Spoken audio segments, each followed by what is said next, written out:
आपकी बगिया भी इसी तरह से गुलाबों के साथ मुस्कुरा सकती है।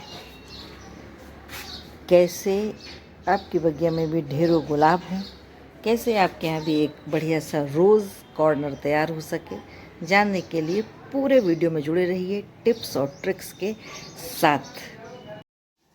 गुलाबों के बिना बगिया बिल्कुल अधूरी होती है।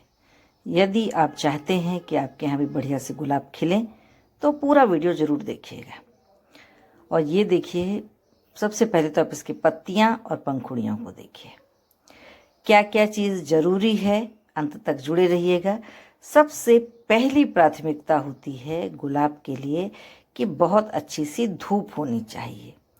जब धूप अच्छी होगी तो आपके यहाँ गुलाब खूब सारे खिलेंगे। और दूसरा ज़रूरी है कि उसमें समय समय पर वर्मी कंपोस्ट मिलती रहे। ये देखिए कैसे गुच्छे के रूप में एक ही जगह से एक ही डंडी है, जिसे ब्लूमिंग कहते हैं, क्लस्टर ब्लूमिंग वही है। अब एक चीज़ और है जो बहुत ध्यान रखने की है, और अक्सर यही हम गलती करते हैं कि जब कभी इस तरह से 7 पत्तियों वाली पत्तियां दिखें, और वो भी जो मेन स्टेम है उसके साइड से, नोटिस जरूर करिएगा क्या आपके यहाँ भी इसी तरह से निकल रहा है, जो मेन ब्रांच है उसके साथ साइड में। तो अगर इस तरह से पत्तियां निकल रही हैं तो वो आपके प्लांट को ख़राब करेंगी। उसको बिना देरी किए आप प्रूनिंग कर दीजिए। और बहुत बढ़िया समय रहता है जनवरी से मार्च तक का, भर भर के गुलाब खिलते हैं। ऑर्गेनिक मिट्टी हो तो मज़ा आ जाता है।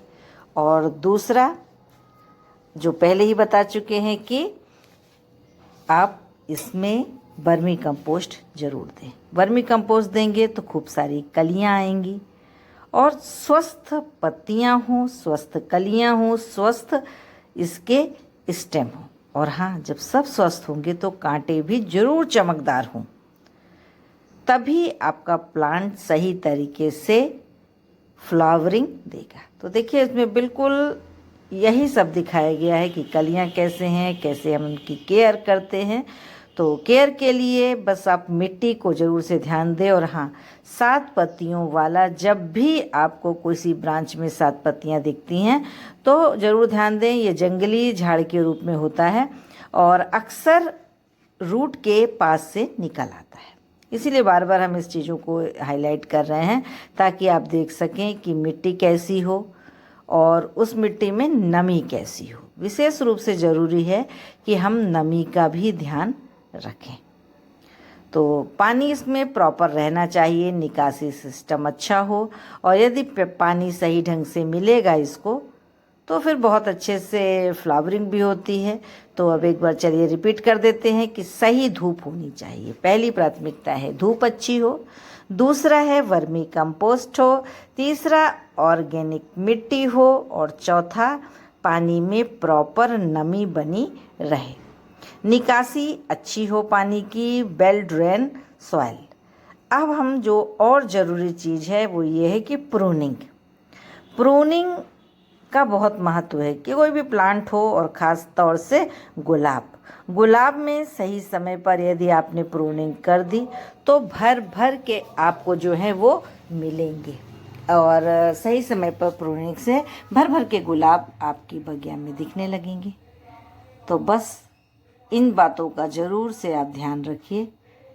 और साथ में जब भी आपको ऐसा लगता है कि हमारी जो है मिट्टी बहुत ज़्यादा चिपचिपी है, बहुत ज़्यादा गीली है, तो आप उसमें से, जैसे देखिए ये दिख रही है, तो आप एक मुट्ठी रेत या जो खुरदुरी मिट्टी होती है, या साथ में आप कुछ ऐसे जो छिलके होते हैं वो आप डाल सकते हैं, ताकि ये ड्राई लीव्स, ताकि वो नमी को एब्जॉर्ब कर सके।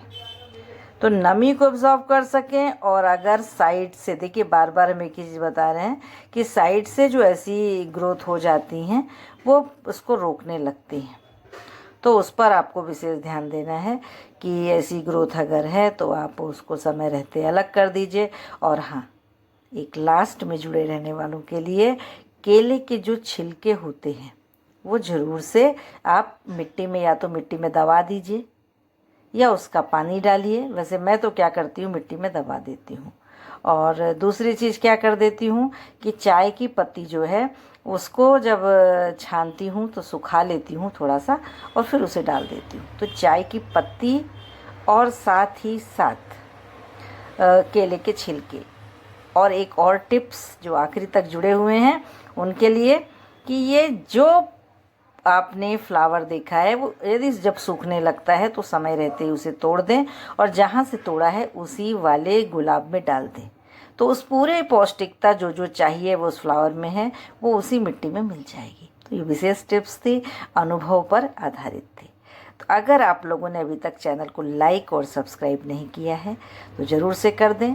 आपके कमेंट्स का स्वागत है। और क्या आप क्या करते हैं विशेष, तो वो ज़रूर से बताइए। समय पर प्रूनिंग करिए और मिट्टी का विशेष ध्यान रखें। जितनी ज़्यादा स्वस्थ मिट्टी होगी उतने ही स्वस्थ पौधे होंगे, ये बात बिल्कुल सही है।